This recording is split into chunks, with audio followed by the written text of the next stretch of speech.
여러분들 한 절 읽고 마지막 절 18절은 우리 같이 한 목소리로 읽습니다. 1절을 제가 먼저 읽습니다. 또 7 대접을 가진 7 천사 중 하나가 와서 내게 말하여 이르되 이리로 오라. 많은 물 위에 앉은 큰 음녀가 받을 심판을 너에게 보이리라. 자기의 은금들도 더불어 음행하였고 자기의 자들도 그 음행의 꼴을 취하였다고. 곧 성령으로 나를 데리고 광야로 가니라. 내가 보니 여자가 붉은빛 짐승을 탔는데 그 짐승의 몸에 하나님을 모독하는 이름들이 가득하고 7 머리와 10뿔이 있으며 그 여자는 가죽과 붉은 옷을 입고 금과 보석과 진주로 꾸미고 손에 금장을 가졌는데 가지는 것과 열매의 여러 것들이 가득하더라. 그의 이마에 이름이 기록되었으니 비밀이라 큰 바벨론이라 땅의 음녀들과 가증한 것들의 어미라 하였더라. 또 내가 보매 이 여자가 성도들의 피와 예수의 증인들의 피에 취한지라. 내가 그 여자를 보고 놀랍게 여기고 크게 놀랍게 여기니 천사가 이르되 왜 놀랍게 여기느냐? 내가 여자와 그가 탄 7 머리와 10뿔 가진 짐승의 비밀을 너에게 이르리라. 내가 또 짐승은 전에 있었다가 지금은 없으나 장차 부적에게로부터 돌아와 멸망으로 돌아가자니 땅에 사는 자들로서 창세이로 그 이름이 생명책에 기록되지 못한 자들이 이전에 있었다가 지금은 없으나 장차 나올 짐승을 보고 놀랍게 여기라. 지혜 있는 뜻이 여기 있으니 그 7 머리는 여자가 앉은 7 산이요 그 왕이라 5 망하고 하나는 있고 다른 하나는 알지 않으나 믿으면 반드시 잠시 동안 머무르리라. 전에 있었다가 지금 없어진 짐승은 8째 왕이니 7 중에 속한 자라. 그가 멸망으로 들어가리라. 내가 본 10뿔은 멸망이니 아직 알아보지 못하였으나 다만 짐승과 더불어 임금처럼 한동안 권세를 가지리라. 그들이 한 뜻을 가지고 자기의 능력과 권세를 짐승에게 주더라. 그들이 어린 양과 더불어 싸우려니와 어린 양은 안주해 주시오 마당의 왕이시오 그들을 이기실 터이요 그와 함께 있는 자들 곧 부르심을 받고 택하심을 받은 진실한 자들도 이기리로다. 또 천사가 내게 말하되 너가 본 바 음녀가 앉아있는 물은 백성과 무리와 열국과 방언들이니라. 내가 본 바 이 10뿔과 짐승은 음녀를 미워하여 나게 하고 벌거벗게 하고 그의 살을 먹고 불로 아주 사르리라. 이는 하나님이 자기 뜻대로 할 마음을 그들에게 주사 한 뜻을 이루게 하시고 그들의 나라를 그 짐승에게 주게 하시되 하나님의 말씀이 응하기까지 하심이라. 또 너가 본 그 여자는 땅의 왕들을 다스리는 큰 성이라 하더라. 아멘. 오늘 말씀의 제목이 큰 성의 미혹입니다. 큰 성의 미혹이라는 제목을 가지고 우리 계시록 17장 말씀 함께 나누는데요. 이미 예수님께서 7번째 인을 다 떼셨기 때문에 최종 심판이 다 진행이 됐다라고 하는 그림을 우리가 봤고, 지난주에 마지막 7번째 천사가 대접을 부으면서 이 바벨론이 큰 성 바벨론이 무너집니다. 16장 19절에 보면은 큰 성 바벨론이 무너지는 것을 보게 됩니다. 그런데 예수님 당시 때 바벨론이라는 나라는 이미 사라진 지 오래됐고, 그런데 그 예수님 당시에도 없었던 나라지만 이후에 될 일들을 기록한 계시록이기 때문에 바벨론이라는 나라는 지금도 우리가 그 흔적을 찾아보기가 어려운데, 예수님께서 마지막 7번째 대접을 천사들로 하여금 붙게 만들 때에 큰 성 바벨론이 무너지는 것을 우리에게 보여주십니다. 사도 요한에게 보여주시죠. 그러니까 이 바벨론은 우리가 창세기에 나와 있는 이 바벨탑을 신할 땅에다 세우는 그게 바벨론 지역입니다. 그래서 하나님을 대적했던 원흉이 완전히 박살이 나고 무너지는 것을 이제 보여주시는 것이죠. 자, 그래서 그러면 이것이 오늘날 어떤 의미가 있느냐? 실제로 바벨론이라고 우리가 부를 만한 실체가 있느냐? 그래서 오늘 말씀의 단서가 뭐냐면 18절에 보니까 큰 성이라고 말합니다. 큰 성. 역사를 보면은 지금은 도시국가 체제가 아니죠. 지금은 영토가 있고 자기 영토가 자기 민족이 다 있는데 과거 고대 시대에는 국가가 성의 개념이었습니다. 성을 몇 개를 갖고 있느냐. 성을 나가면 광야예요. 사람들이 살지 않습니다. 사람들이 보호를 받으려면 성 안으로 가서 삽니다. 성 안에는 왕이 있고 그 왕의 보호하에 군사들이 성을 지키면서 백성들이 밖에 나가서 활동을 하다가도 이제 집에 들어가려면 성 안으로 들어가야 되죠. 우리나라도 조선시대 때 성 안에, 그죠? 서울에 가면은 사대문이 있잖아요. 사대문 안에 사람이라고 불려질 만한 양반들이 사는데 사대문 안에 살고 짐승과 같이 여겨졌던 사람들은 그 성 문 밖에 살았어요. 그러니까 이 고대 국가들은요, 옛날에는 다 성 안에서 사는 겁니다. 성. 그 안에서 보호를 받고 자기가 잡이 있으면 그거 가지고 일을 하고 다 그 안에서 사는 것이죠. 자, 그러면 바벨론이라고 하는 것이 큰 성이라고 말합니다. 큰 성. 16장 19절에도 큰 성 바벨론, 그리고 17장 18절에도 너가 본 여자는 큰 성이라. 그 여자의 이름이 뭐라 그래요? 5절에 보니까 큰 바벨론이라 그렇게 말합니다. 그러니까 바벨론이 큰 성이고 그게 바로 음료고 뭐 이렇게 연결이 되는 것이죠. 오늘날 그게 뭐냐? 여러분들 이 성 안에 들어가면은 없는 게 없어요. 다 있습니다.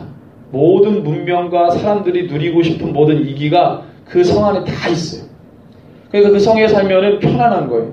그 성에 가면은 뭐든지 얻을 수 있어요. 자기가 원하는 모든 바를 다 구할 수 있습니다. 거기에 사람들이 자기가 필요한 모든 것을 다 얻을 수 있는 곳이 성이었어요. 마찬가지죠. 오늘날 여러분들 사람들이 살기 위해서 어디로 갑니까? 농촌에서 어디로 가요? 도시로 갑니다. 물론 기농현상도 있지만 그건 뭐 농촌에서 서울로 도시로 가는 수에 비해서는 뭐 비할 바가 아니죠. 옛날에 영국에서 산업혁명 딱 일어날 때 굉장히 많은 농촌 지역에 있는 사람들이 어디로 다 갔어요? 대도시로, 런던으로 다 몰려갑니다. 그래가지고 이 교회에서 신앙생활했던 이 애들이 웨슬리가 주일학교를 부흥시켰잖아요. 근데 막 그래서 부흥됐는데 그것을 딱 잘라먹은 역사가 바로 산업혁명입니다. 산업혁명이 일어나니까 신앙 다 내팽개치고 다 어디로 가요? 돈 벌러 도시로 가는 거예요. 그래서 주일학교를 통해서 부흥됐던 그 아이들이 하나님을 잘 믿은 게 아니라 돈 벌기 위해서 신앙 내팽개치고 도시로 왔습니다. 돈 벌기에 바쁜 거예요. 그래서 우리가 편리한 시대에 살지만 영적으로는 피폐합니다. 육적으로는 편리할지 모르지만 영적으로는. 그래서 무한경쟁 시대에 들어가다 보니까 사람들이 정신병 앓는 사람들이 많아졌어요. 옛날에 그렇지 않았습니다. 육체는 피곤해도 정신은 맑았어요. 정신 상태가 깨끗했단 말이죠. 지금은 뭐 나라도 없고 나라 의식도 없고 국가 의식도 없고 민족 의식도 없고 그냥 문화에 젖어 타락한 문화에 젖은 10대 20대 아이들이 그냥 엄청나게 막 나옵니다. 교회에도 그 아이들을 잡을 수가 없어요. 정신 상태가 몽롱하고 사이코패스라고 하는 이상한 정신병자들이 얼마나 사회에 많은지 몰라요. 우리가 소위 엘리트라고 말하는 사람들, 공부 많이 하고 정말로 돈 많이 있고 부자 동네에 사는 사람들이 이상한 행동들을 합니다. 자기 가족들을 죽이고 자기도 죽으려고 했는데 자기는 못 죽고 도망가고 그 사람 보니까 돈이 있고 결론이 뭡니까? 그 사람 정신 상태가 건강하지가 못하다. 이게 결론이에요. 자라온 환경이 그랬어요. 누구의 잘못도 아니에요. 자라온 환경이 그랬다 그러면 누구의 잘못도 할 수가 없는 거예요. 환경이 그랬고 자라오면서 본인이 쌓여진 성격이 그래요. 성품이 그랬어요. 그런 사람들이 과거에는 그런 게 없었는데 이게 너무나도 물질만능주의 시대가 되다 보니까 사람들의 정신 상태가 다 이상하게 된 거예요. 이걸 교회가 잡아줘야 되는데 교회에도 그보다 이 예수 모르는 사람보다 더 정신 상태가 이상한 사람들이 교회에 많아요. 그러니까 이게 뭐 완전히 이 하나님께서 마지막 바벨론을 무너뜨릴 때 사람들이 선한 양심이 있으면 그 심판을 바라보면서 하나님 앞에 회개할 텐데 정신 상태가 완전히 다 기준이 없어져 버리니까 선한 양심이 다 없어져 버려요. 그러니까 그런 심판이 와도 마지막 때 자기가 살았던 그 모든 것들 다 무너지는데도 회개하지 않고 양심이 작동이 안 됩니다. 그러니까 회개하지 않고 하나님을 더 비방하는. 이 계시록의 말씀에 보면은 어떤 이 분위기가 넘어가면 사람들이 회개를 안 해요. 그리고 하나님을 비방합니다. 오히려. 지금 보면은 그런 일들이 있어요. 저 사람 가운데 정말로 공감이 있고 괴로움이 있는데 그러면 돌아올 만한데도 돌아오지 않고 계속적으로 하나님을 대적합니다. 삶 가운데. 우리가 볼 때는 저 정도면 돌아올 만한데 안 돌아가요. 지금도 그런데요. 앞으로 가면 더 그럴 겁니다. 그냥 나는 이렇게 살다 죽을 거야. 그 말이 시가 됩니다. 얼마나 무서운지 몰라요. 난 이러다가 말 거야. 난 이렇게 살다가 그냥 할 거야. 그 말대로 되는 거예요. 하나님이 그대로 그 살대로 내버려둡니다. 우리가 사는 세상이 우리가 육체로 볼 때에는 육신으로 볼 때는 너무 좋은 세상이지만 영적으로는 얼마나 많은 싸움을 싸워야 되는지 몰라요. 더 많은 싸움을 싸워야 되는 시대를 살고 있습니다. 그러니까 주님 뭐라 그래요? 계속적으로 깨어있으라. 깨어있으라. 잠자는 사람을 흔들어 깨워라. 그런 일이 있지만 눈 뜨고 버젓이 살면서도 이게 깨어있지를 못하는 거예요. 의식이 깨어있지 못합니다. 세계관이 깨어있지 못해요. 그러니까 계속적으로 깨어있으라. 뭐 예수 믿는 사람 맨날 잠만 자고 예수 믿는 사람 맨날 그렇게 몽롱하게 살고 그래서 깨어있으라 이 말이 아니라 눈을 뜨고 사는데도 뭔가 열심히 사는데도 의식이 안 깨어있는 거예요. 주님의 말씀으로 깨어있지가 않는 거예요. 주님이 주신 경고의 말씀에 깨어있지 않는 거예요.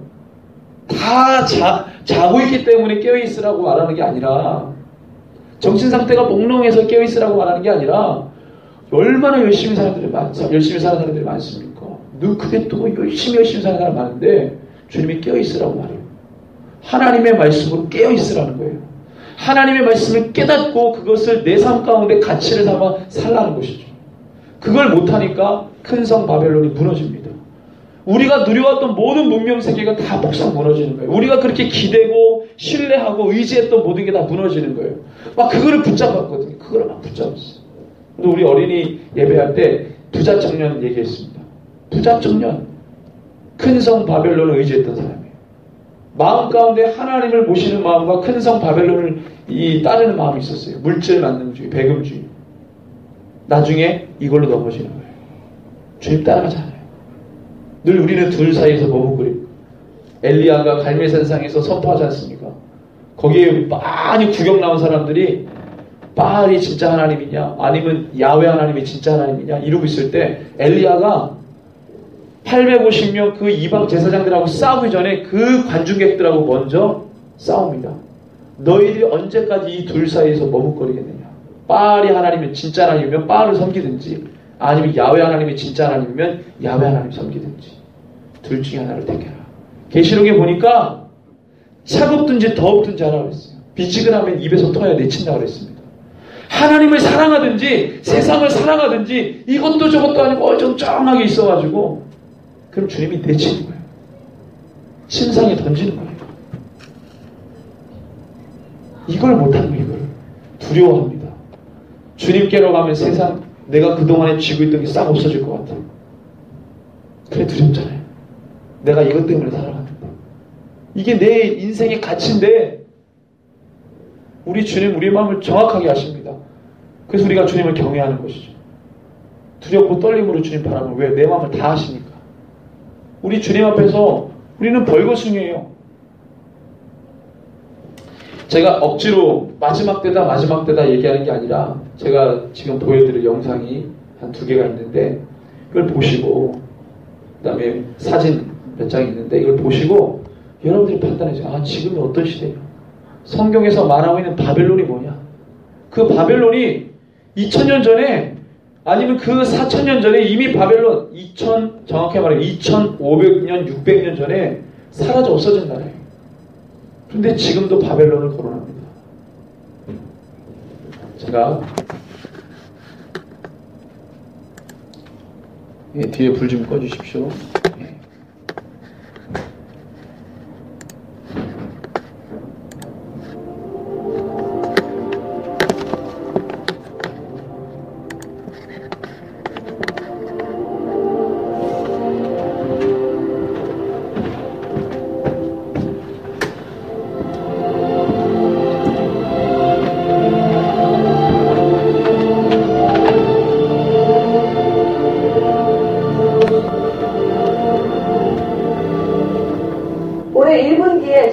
세계적으로 규모 5 이상의 강진이 예년에 비해 무려 79%나 급증한 것으로 조사됐습니다.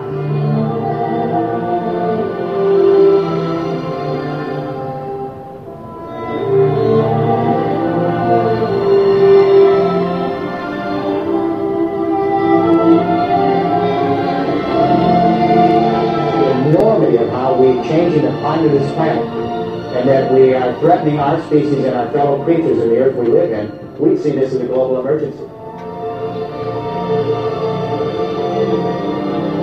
전 세계 기아 인구가 10억 명을 넘어서 사상 최대를 기록했습니다. We have so many hungry people in the world. We cannot recall any other period.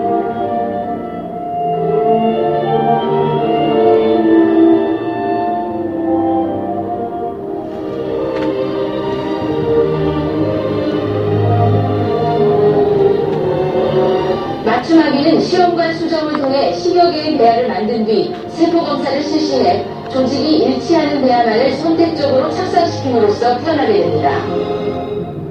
If the embryos are not the tissue type you want, you just throw them away. I mean, it is turning human life into a commodity.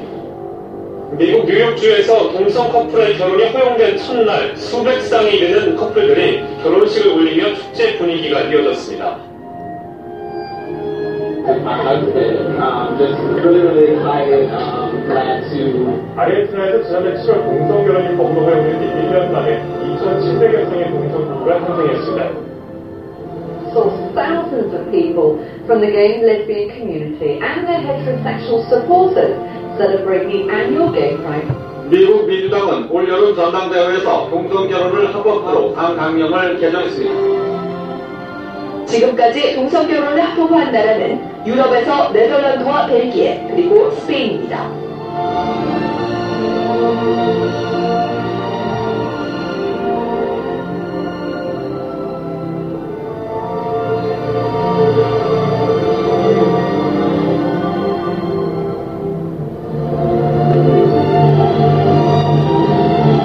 As the globalization is going on, this economic globalization, we are moving in the direction of one economy for the whole world. 세계 경제가 지난 2008년 글로벌 금융위기를 떠올리게 하는 위험 국면에 진입했다는 경고등이 켜졌습니다.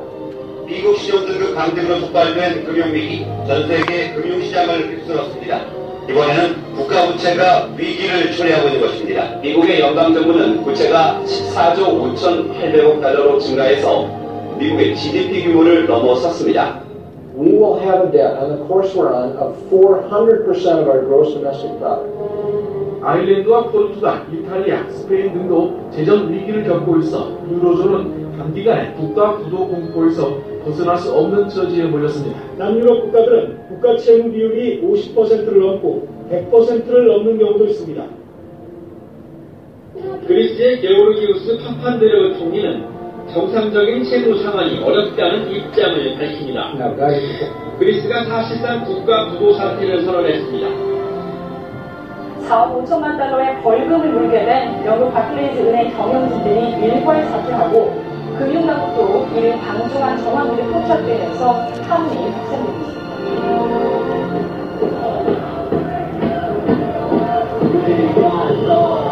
40%가 넘는 청년 실업률과 정부의 긴축 재정에 반대하는 시민운동은 곧 유럽 곳곳을 휩쓸었습니다.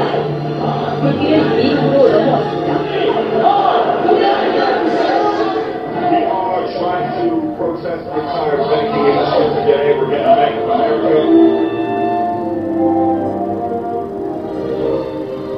Serving the people, but only the ones who have more and more and more money.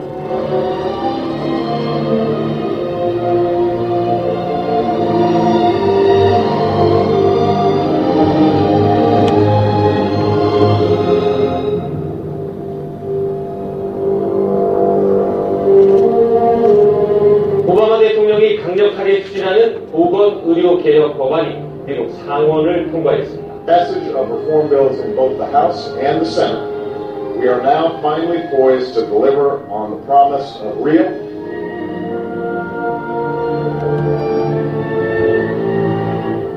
The Microchips have been implanted in hundreds of people like Ida Franco.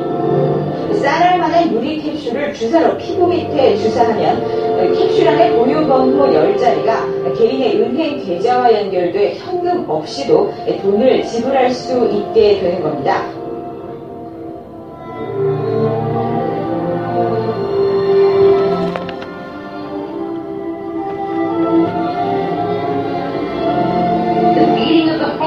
Brain activity and muscle contraction, say researchers, could be monitored by this thin electronic.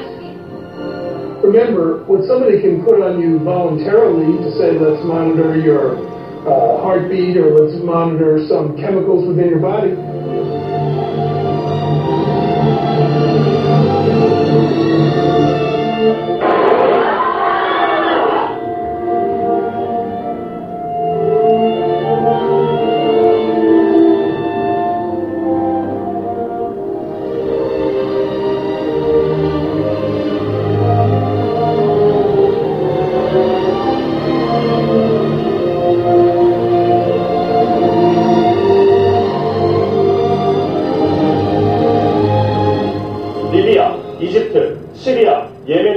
북아프리카와 아라비아 반도 대부분의 나라에서 부패한 정권에 대항하는 목소리가 터져나왔습니다. 결국 벤알리, 무바라크, 살레 대통령이 하야했고 카다피는 처참한 최후를 맞았습니다. 독재자가 축출된 이 세 나라가 새로운 민주정부를 구성하기 시작했습니다. 이집트도 무슬림 형제단이 이끄는 자유정의당이 36.6%의 득표율을 올려 1위를 차지했습니다. 이슬람 율법인 샤리아법을 토대로 국가를 건설하겠다는 의사를 거듭 밝혀왔기 때문입니다. 무슬림이 2080년까지 세계를 이슬람화하겠다는 목표를 세우고 영국을 공략한 결과 160만 명 이상의 무슬림들이 살아가는 도시로 변화시킨 사실을 보면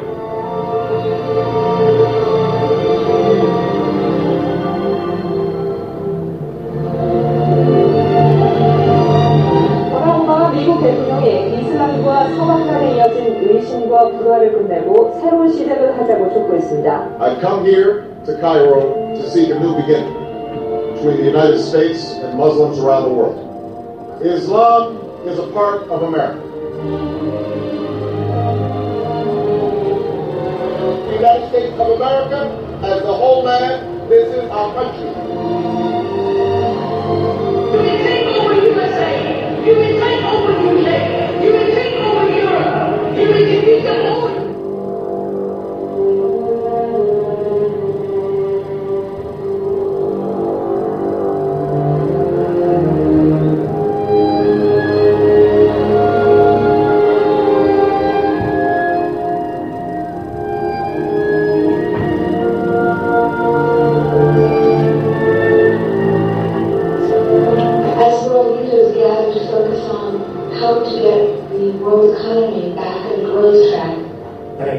We find they are all aligned to each other, complementing each other. So rather than waiting for Messiah, we have to enact our inner power.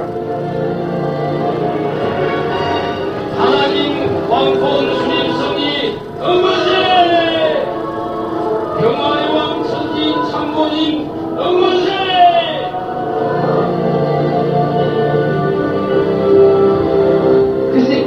Cet événement qui ne cesse de promettre. The Jews, Christians, Muslims, and Druze not only talk of peace. Shalom. Everyone. Lord, grant us peace. Lord, grant us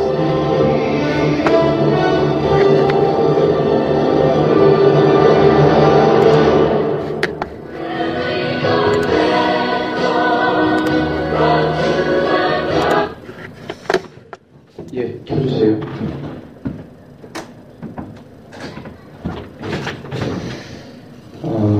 지금 저 영상을 보면은 저게 2년 전, 1년 전에 만들어진 건데, 내용들을 보면은 이제 뉴스에 방영됐던 것을 다 이렇게 모아가지고 이제 영상을 만든 겁니다. 말씀을 빗대어서 보면은, 이 지금 세계를 흐르는 이 모든 동향들이 말씀에 기록된, 계시록에 기록된 것과 동일하게 그렇게 가고 있어요. 그래서 종교통합 아까 나왔는데 그 종교통합은 지금 통일교에서 주도를 하고 있고 세계를 돌아다니면서 피스 평화 이렇게 주제를 내걸어가지고 지금 대회를 세계적인 대회를 열면서 종교통합을 지금 이루려고 하고 있습니다. 천주교 카톨릭에서도 지금 교황 말고 전임 교황이 다가 모셨는데 종교의 지도자들을 다 모아놓고 이미 다 종교 통합에 대해서 논의했고 발표했고 한국에만 그런 걸 부분적으로 이렇게 정보가 안 들어왔죠. 그러니까 한국교회 목사님들만 잘 모르죠. 그러니까 종교 통합 카톨릭하고 WCC 할 때 그걸 잘 모르니까 막 이렇게 하겠다고 했고 어쨌든 간에 이 계시록 말씀에 나와 있는 이 미혹의 영이 뿌려지면서 마지막 때에 하나님을 믿는 모든 신앙들이 다 무너지고 깨지고 그래서 사람들은 더 주님을 찾는 게 아니라 주님을 따르는 게 아니라 더 큰 것들, 화려한 것들 그것을 쫓아 나갈 수밖에 없는 상황이다. 그런데 오늘 말씀에 보면은 그토록 우리가 붙잡고 왔던 그 모든 좋은 것들이 마지막에 하나님의 심판 때 올라서 철저하게 다 무너진다는 거예요. 말씀에 보면은 시대마다 이 말세가 계속 존재해 왔습니다. 그렇지만 그 성경에서 기록된 말세는 한 도시의 종말이거나 한 문명권의 종말, 한 민족, 한 제국의 종말이었어요. 근데 이 계시록에 나와 있는 마지막 이 종말은 한 문명권의 종말, 한 민족의 종말, 한 제국의 종말이 아니라 전 지구적인 종말 현상입니다. 전 지구적인 심판이에요. 죄도 한 도성에서 일어난 죄가 아닙니다. 창세기에 보니까 소돔과 고모라에 죄가 일어났어요. 하나님이 그 도성만 벌하십니다.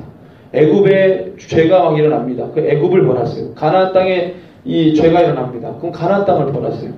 바벨론이나 이런 나라들이 죄를 범하면 그 제국을 벌하세요. 그런데 지금 계시록에 나와 있는 이 심판은 전 지구적인 심판입니다. 마태복음 24장에 보니까 예수님께서 마지막 때는 노아의 때와 같다고 말씀하세요. 성경에 보니까 모든 시대에 종말 메시지가 다 있었는데 유독 예수님께서 거론하신 것은 그 수많은 종말 사건을 다 뒤로하고 노아 때를 이야기합니다. 마지막 때가 노아 때와 같을 것이다. 왜 예수님께서 노아의 때와 같을 것이라고 말씀했냐면 창세기의 노아 사건이 전 지구적인 심판 딱 한 번이었기 때문에 그렇습니다. 그 이후에 있었던 종말의 사건들은 한 문명의 종말, 한 제국의 종말이었어요. 그런데 노아 사건은 전 지구적으로 일어난 물심판이었습니다.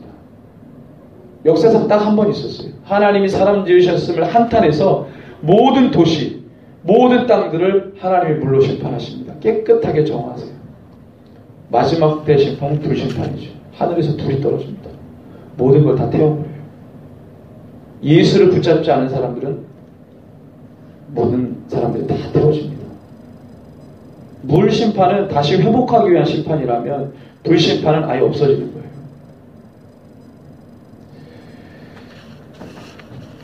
제가 또 하나 영상을 보여드리는데 이것은 어떤 영상이냐면 전문가들이 얘기한 겁니다. 이 교회에서 말하는 종말이 아니고 마지막 때의 세계 정부, 마지막 때의 세계 정부가 일어날 것이냐. 이건 교회에서 설교 때 이야기 나오는 것이 아니라 계시록에서 마지막에 모든 이 매매 권력을 가지고 전 세계를 지배하는 세계 정부가 나올 거다. 이 교회에서 나온 게 아니라 이 1999년에서 2000년도 밀레니엄 시대로 접어들 때 굉장히 많은 전문가들이 이 얘기를 했어요. 그래서 EBS에서, 교육방송 EBS에서 실제 사회 전문가들을 모셔놓고 그 얘기를 했습니다. 앞으로 세계 정부가 일어날 거냐. 이거는 교계에서 나온 얘기가 아니라 실제 학계, 사회학이나 역사를 다루는 사람들이 앞으로 이 시대가 어떻게 흘러갈 거냐라는 것을 EBS에서 토론하고 대담한 내용입니다. 그래서 이걸 여러분 한번 보시죠.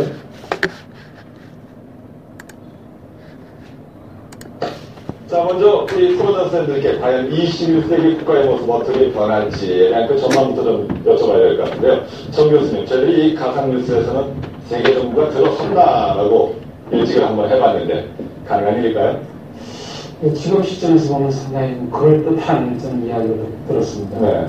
이 이야기가 만약에 한 30-40년 전에 나왔었다면 아마 일본 값도 없고 상당히 그 몽상가 하는 이야기다라고 아마 말을 했을 겁니다. 네. 그러나 지금은 많이 바뀌어서 이런 이야기들이 이제 이 프로그램의 주제가 될 만큼 좀 일반적인 관심도 끌게 됐고 또 학계나 그 정부와 관련된 정책 관련된 분야에서도 상당히 이런 문제가 중요한 이슈가 될 수 있다는 것이 이미 이제 알려져 있습니다.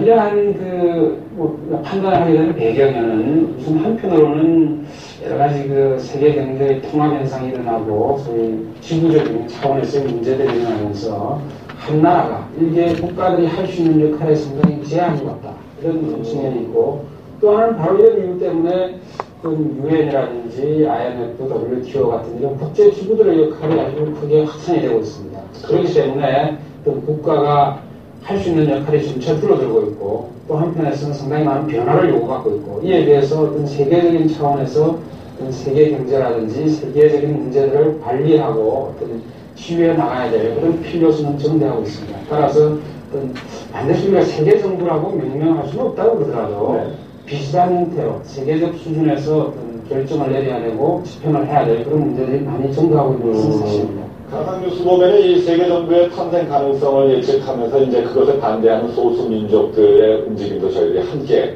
살펴봤었는데 그런 측면에서 이 사회문화적인 측면에 있어서의 세계 정부의 가능성 어떻게 보십니까? 그 월드 가버넌스의 그 요구하는 목소리가 그동안 산발적으로 있어 왔습니다만 그게 가장 분명하게 폭발적으로 등장한 게 시애틀 회의입니다. 그 월드 가버넌스의 요구가 왜 그렇게 NGO 쪽에서 터져 나왔냐 하면 세계가 지금 무정부 상태에 빠져 있다. 이런 무정부 상태를 언제까지 이렇게 허용할 거냐. 그러니까 월드 가버넌스가 있어야 된다. 그러면 세계가 왜 지금 무정부 상태냐? 그렇냐? 다른 말로 하면 차국가 자본이 아무런 제한 없이 소위 자유이동, 자유거래, 아무런 국경을 넘으면서 아무런 세금도 물지 않고 하루에 1.5천억 달러의 돈이 손을 바꾸고 있단 말입니다. 그렇죠. 말하자면 그것이 정부 규제 철폐, 공격 민영화 등등으로 이야기하는 신자유주의의 특징 아닙니까? 그러니까 이러한 무정부 상태라 하는 건 바로 정글인데 정글의 법칙이 이 세계 무대에서 언제까지 이대로 허용돼야 되나? 그 정글의 법칙이 뭡니까? 양육강식 아닙니까? 그렇죠. 그러면 무정부 상태고 정글의 법칙이고 한 이런 것을 그대로 계속 둘 수 없다. 그래서 월드 가버넌스가 있어야 된다. 말하자면 나토가 세계 정부의 군사기구가 되어 있단 말입니다.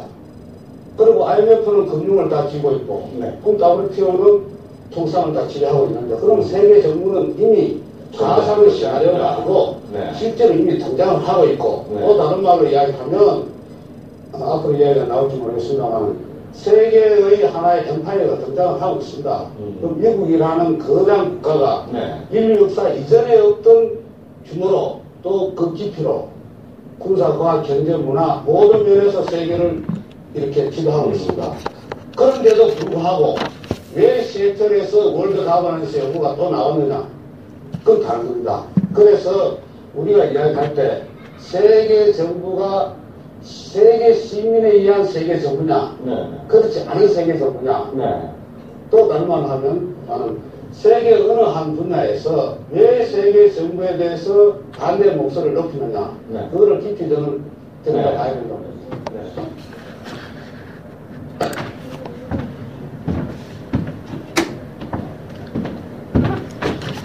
예, 뒤에 불 좀 켜주세요.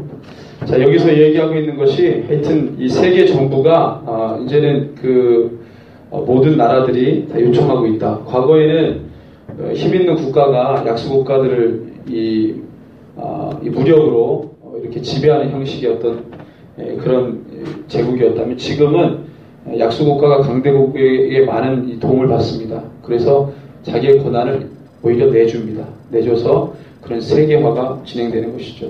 계시록의 마지막의 상황들을 보면은 분명한 세계화입니다. 왜냐하면 매매 권력이 지배가 되려면 세계화가 돼야 돼요. 일단 무대가 만들어져야 거기서 적그리스도가 움직이는데 이 무대가 지금 형성이 되고 있는 겁니다. 거의 다 됐어요. 아까 이 전문가가 얘기했던 통상을 WTO가 통상을 다 쥐고 있다고 하는데 지금 UN보다 힘이 더 크게 있는 게 WTO 아닙니까? 개방 안 되면 모든 제재가 다 들어가는 거예요. 그래서 개방을 안 할 수가 없어요. 우리가 끝까지 붙들고 있던 쌀 개방도 이제 했잖아요. 그러니까 모든 개방, 처음에 한 국가를 문을 열게 할 때 가장 먼저 들어가는 영순위가 금융입니다. 금융에 들어가서 그 국가에 있는 모든 자본을 다 휘젓습니다. 그래서 그 안에 있는 순수 그 국가를 운영하는 내수의 순수 자본들을 싹 다 걷어가고 외국계 자본들로 다 채웁니다. 그 외국계 자본이 나중에 이 국가를 움직이게 만드는 거예요. 삼성도 지금 우리나라가 이건희 회장이 지분 많이 갖고 있지 않잖아요. 지금 우리나라의 토종 기업들이 다 외국 자본으로 갈렸어요. 은행도 그렇고 우리나라밖에 없습니다. 그래서 여러분들이 이런 상황 속에서 마지막에 이게 우리가 막을 수 없는 세계화인데 이때 교회가 어떤 영성으로 우리 세계화를 막을 수가 없잖아요. 어떻게 세계화를 막습니까? 세계화를 막을 수가 없어요. 그럼 우리가 어떻게 그것에 대해서 대항하고 하나님 말씀 붙드냐? 이 말씀에서 계속 이야기하고 싶은 것은 너희들이 그렇게 신뢰하고 의뢰왔던 그 세상의 모든 좋은 것들이 마지막에는 흔적도 없이 사라질 것이다. 흔적도 없이 사라진다는 것은 하나님께서 그냥 바람 불어가지고 이렇게 없어뜨리는 게 아니라 불심판을 받아서 처참하게 깨지고 부셔지고 우리들이 바라볼 때 막 그것에 목매었던 사람들은 그것 때문에 슬피 우는 그것 때문에 모든 인생이 끝장났다라고 말할 수밖에 없는 상황들이 있게 될 것이다. 그래서 우리의 가치관을 지금 바꾸라는 거예요. 우리가 살아가는 목적을 바꾸라는 거예요. 이제 세상에서 주님을 바라보라는 거예요. 마지막에 그 무너짐 때문에 우리의 마음이 얼마나 많이 상심이 되냐면 그건 우리가 표현을 못합니다. 계시록에 보니까 상인들이 막 울어요. 어떻게 저 바벨론이 무너졌느냐. 18장에 보면은 상인들이 막 웁니다. 어떻게 저렇게 망했냐. 어떻게 저렇게 망했냐. 영원할 것 같았던 이 세계 자본이 영원할 것 같았던 이 우리가 누렸던 그 모든 것들이 어떻게 저렇게 무너졌냐. 그 무너짐 때문에 막 웁니다. 예수님 때문에 우는 게 아니라 그것 때문에 우는 거예요. 내가 지워왔던 세상이 무너졌다고 막 우는 거예요. 여러분들 너무 재밌는 제가 그림 한 장을 보여드리겠습니다.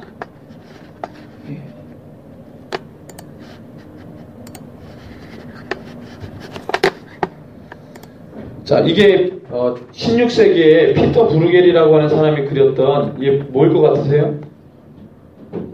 16세기에 피터 브루겔이라는 사람이 바벨탑을 그려놓은 겁니다. 바벨탑.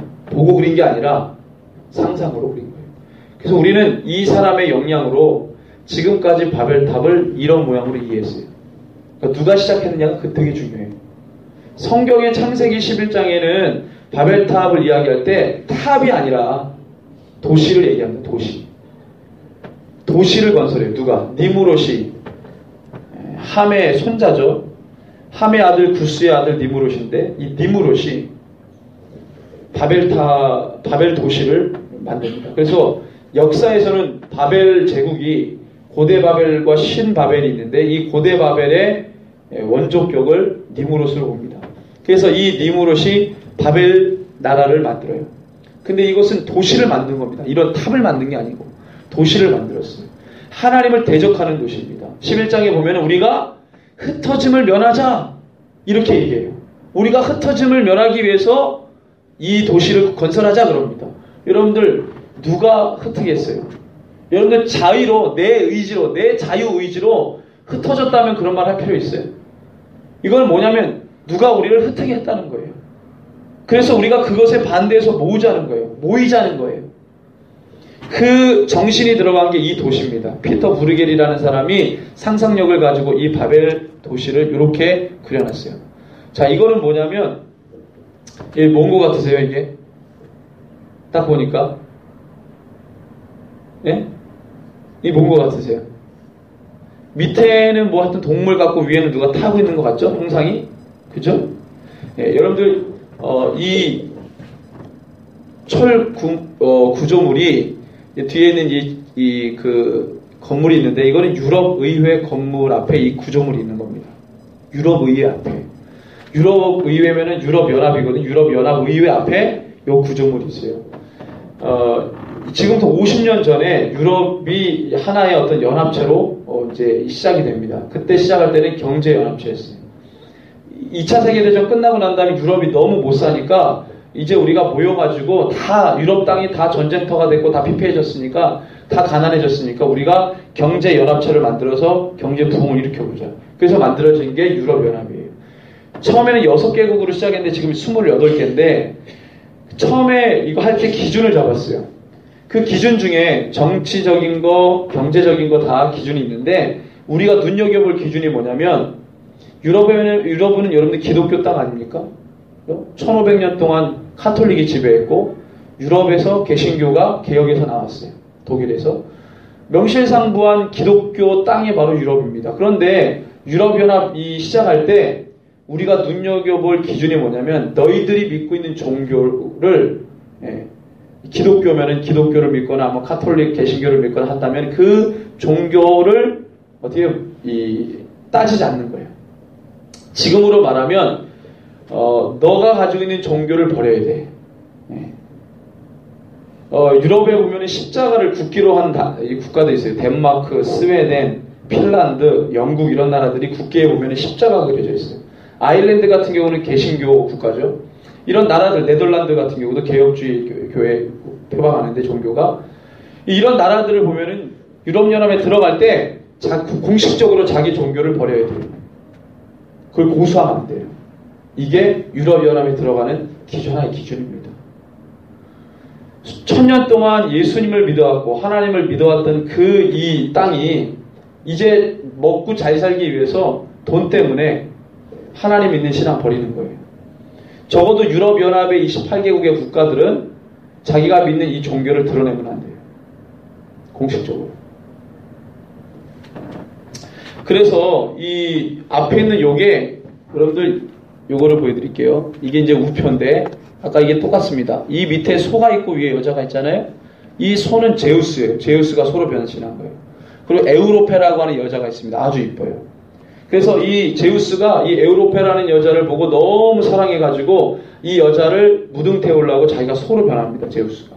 그래서 이 에우로페를 데리고 크레타 섬으로 가서 크레타 섬은 유럽의 기원을 크레타 섬으로 봅니다. 그래서 거기서 크레타 섬 5 왕을 낳고 그리고 제우스가 이 에우로페라는 여자를 데리고 유럽 전 땅을 무등 태워서 저렇게 태워가지고 다닙니다. 그래서 에우로페의 이름을 따서 유럽이 된 거예요. 유럽. 그 이름의 기원이 에우로페입니다.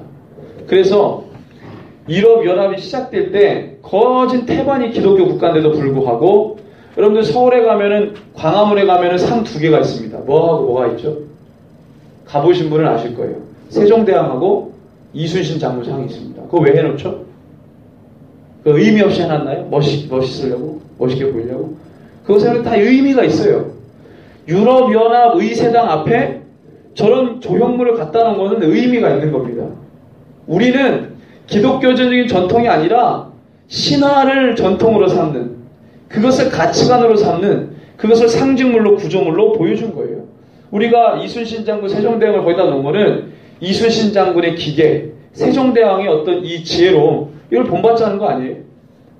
이 구조물이나 상징물들은 의미가 있는 거예요. 유럽연합 의회 앞에 저런 구조물을 갖다 놓습니다. 자, 그리고 뿐만 아니라 자, 다 그림들이에요. 박물관에 있습니다. 피터브루겔의 그 바벨탑은 루브르 박물관에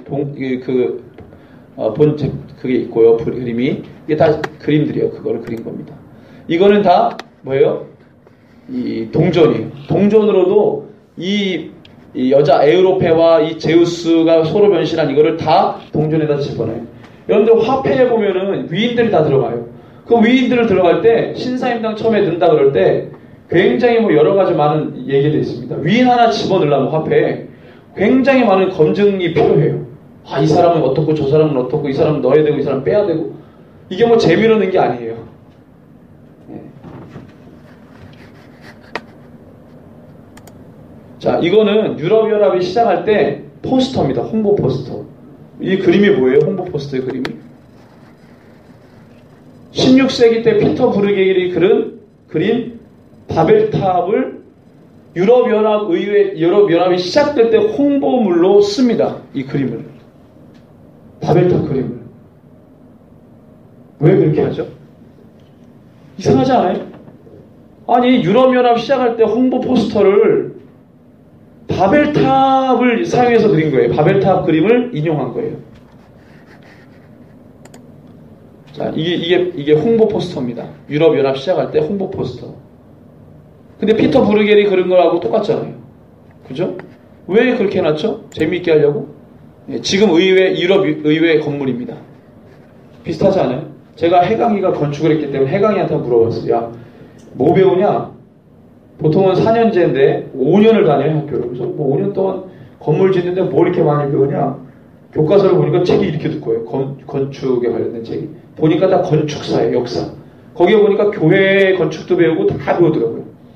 근데 제가 물어봤어요. 사람이 건물 짓 때 어떤 생각 가지고 건물 짓냐 그랬더니 똑같다는 거예요. 음악가가 음악을 만들 때, 화가가 그림을 그릴 때 예술로 그리잖아요. 건축가가 건물 지을 때 특별히 우리나라 이렇게 아파트 짓는 이런 거 말고 유럽, 건축 배우려면 유럽으로 유학을 가는데 그런 사람들은 다 예술가라는 거예요. 건축가들이. 자기에 있는 모든 세계관과 가치관을 건축물에 투영을 하는 거예요. 여러분들 이 피터 브루겔이 그린 이 바벨탑이라고 하는 그림을 유럽 연합이 의회를 지을 때 이걸 그대로 가지고 옵니다. 가지고 와요.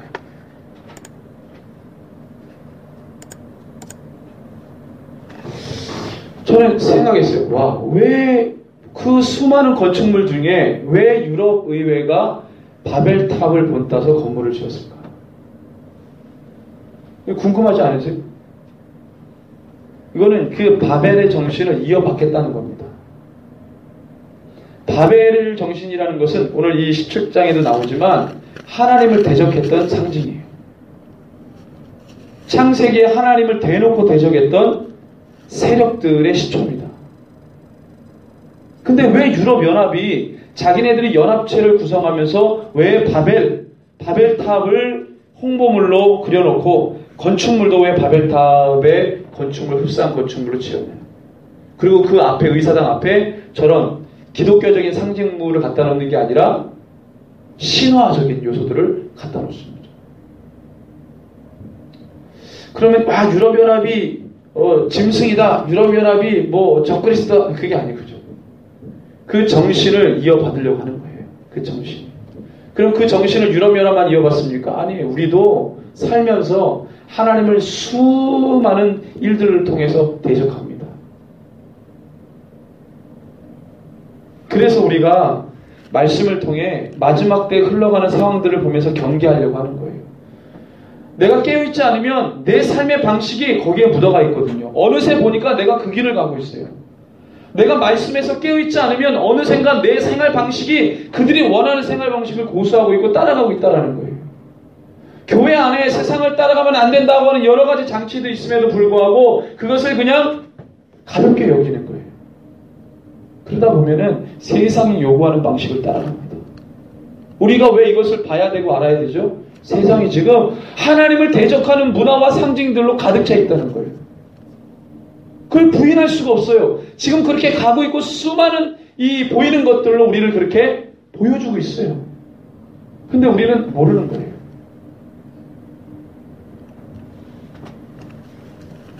근데 17장 우리가 조목조목 따져서 볼 수 있지만 큰 흐름으로만 보면은요 이겁니다. 우리가 그동안에 흠모하고 따라왔던 모든 세상의 것들이에요.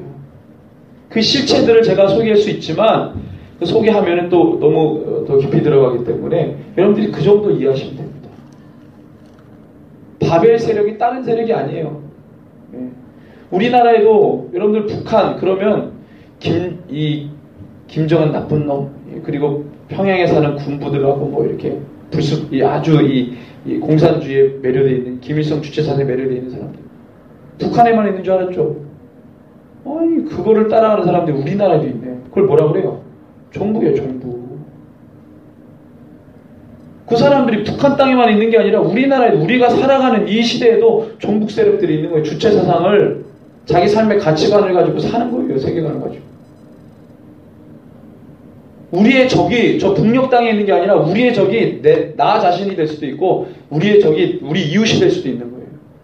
하나님을 대적하는 적그리스도가 저쪽에 있는 게 아니라 저 어느 나라 땅에 있는 게 아니라 내가 그런 삶을 따라가 살아갈 수 있는 거고 내 옆에 내 주위에 우리 교회 안에 그런 가치관을 가지고 사는 사람들이 있다는 거예요. 적그리스도예요. 하나님 배반하고 하나님 부정하고 내 삶에서 적그리스도가 다른 게 적그리스도가 아닙니다. 여러분들 성경에는 하나님의 백성이 이렇게 살아라고 하는 하나님의 생활 지침이 있어요. 그게 구약에서는 율법이었습니다. 이 백성들이 광야에서 40년간 살 때 이렇게 살아야지 하나님의 백성이라고 하는 생활 지침들을 그 율법에다 기록해 놨어요. 마찬가지로 오늘날 우리가 복음을 가지고 산다는 것은 그 복음이 우리의 생활 지침이 되는 겁니다. 하루하루 그 말씀이 생활 지침이 되는 거예요. 그거 버리면 없어요. 우리의 생활 하루하루를 주님이 지배하시도록 하는 거예요. 말싸움이나 논쟁에 휘말리지 말고 실제로 주님이 살아계신 주님을 내가 생명 다해 사랑하고 그 주님이 말씀하신 그 길을 따라가고 제자가 되기 위해 몸부림쳐야 됩니다. 자력 구원은 그런 게 아니라 내가 실제로 죄와 싸워가며 주님이 제자가 되도록 몸부림쳐야 되는 거예요. 이걸 뭐 논리 싸움해가지고 자력 구원이 너가 노력으로 뭐 가냐 그게 아니거든요. 죄와 싸우라는 겁니다. 몸부림치면서 가만히 있으면 죄에 물들어요.